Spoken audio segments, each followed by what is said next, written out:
Hello, this is Sabika Syed. A happy new year and welcome back to the print headlines. Indore water contamination crisis worsens as the death toll rises to 10, one official is dismissed and 2 suspended while a probe panel is constituted.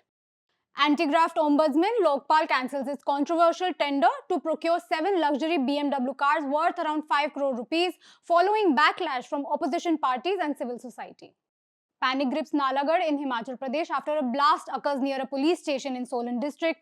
No casualties are reported and a probe is underway. Continuing a 3-decade-old practice, India and Pakistan exchanged lists of their nuclear installations under a bilateral pact prohibiting attacks on atomic facilities.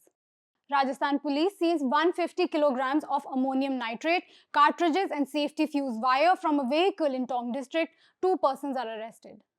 A wanted Maoist carrying a 50,000 rupee reward is killed in an encounter with security forces in Bihar's Begusarai district. The SIT, probing the alleged Sabrimala gold theft scandal, tells a vigilance court that gold is missing from more temple artifacts, indicating that the case goes beyond 2 items initially identified. Shares of Indian tobacco companies plunge after the government imposes a new tax on cigarettes, with ITC and Godfrey Phillips recording sharp losses. India records the death of 166 tigers in 2025, 40 more than last year, with Madhya Pradesh accounting for the highest number of fatalities. Experts cite territorial stress as a key reason. China announces an additional 55% tariff on beef imports, exceeding quota limits from key suppliers including Brazil, Australia and the United States, citing the need to protect its domestic cattle industry. Democratic leader Zohran Mamdani is sworn in as New York City's first Muslim mayor, marking a historic moment as the city ushers in the new year. US President Donald Trump puts his plan to deploy National Guard troops in Chicago, Los Angeles and Portland on hold after legal hurdles stall the move.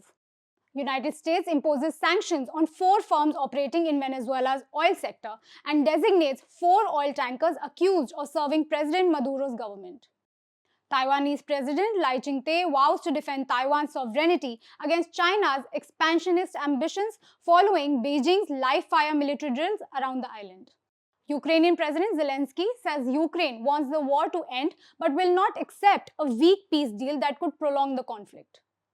At least 24 people are killed and over 50 injured after Ukrainian drones strike a New Year gathering in Russia's Kherson region.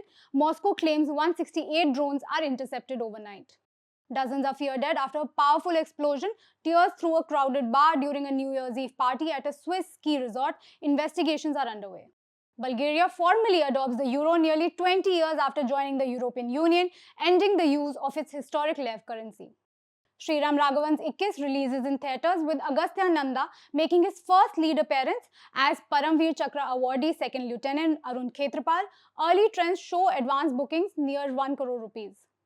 The National Sports Governance Act partially comes into force, paving the way for a National Sports Board and a tribunal to resolve sporting disputes. That's all we have for you today. We'll be back tomorrow with the latest.